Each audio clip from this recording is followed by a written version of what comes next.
миллион кымбат фирмага бердиңер. Мамлекетке 253 миллион зыян келтирип атасыңар. Эмне үчүн ошондой кылдыңар? Эми саңыздарбы биринчиден. Бул эми мыйзам чегинде иш алып бардык биз. Ошо мыйзамга ылайык жеңүүчү деп көрсөткөнбүз. Бүгүнкү күндө текшерүү иштери жүрүп атат. Бул жыйынтыгына аягына чейин чыга элек да. Мен ойлойм, бул силер баары тарых алдында жооп бересиңер. Бүгүн бир чоң жетекчи менен сүйлөшүп алышыңар мүмкүн, бирок бул элдин акчасы. Тестегеде болуп туруп, эртең 2 жылдан кийин түрмөдө отуруп турбагыла да. Биз ошол фирманы да көрдүк, биз кече Босния барганда көрүп келдик. Ошол жакта ошо жеңилген фирма жакшы иштеп чыгарыптыр. Бизге кайрылышты, 7 депутат көрдү. Анан силер азыр кылып туруп, бул эми кечеги эле тарых силерге сабак болбойт да.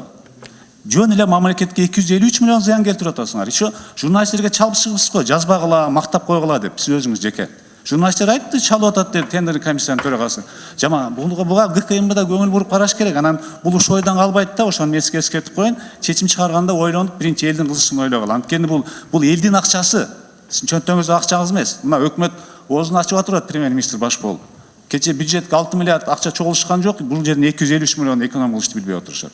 Бул баары тарых алдында жооп бересиз да, мен сизге айтып коеюн ушуну. Уруксатпы? Эми туптуура маселени көтөрүп атабыз. Бул боюнча биз деле сиз айтмакчы ошо мыйзам чегинде эч ким буга багындай сиз айткандай эч кандай мыйзам бузуу болгон жок. Бүгүнкү күндө АКС менен генеральный прокуратура текшерип атат. Анан бул жыйынтыгына чыга элек да, жыйынтыгы чыккандан кийин. Эгер алар менен сүйлөшүп алып жаап койсоңор деле бул калбайт да, баары чыгат бир күн. Ошону мен эскертип коеюн сизге.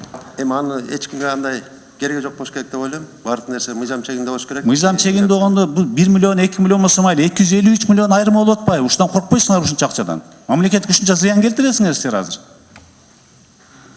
Бунун жоопкерчилиги бар да, буну эске салып коюңуз эми. Бул ушул ойдан калбайт, баары көтөрүлө берет бул. Аягына чыкчы чектичи.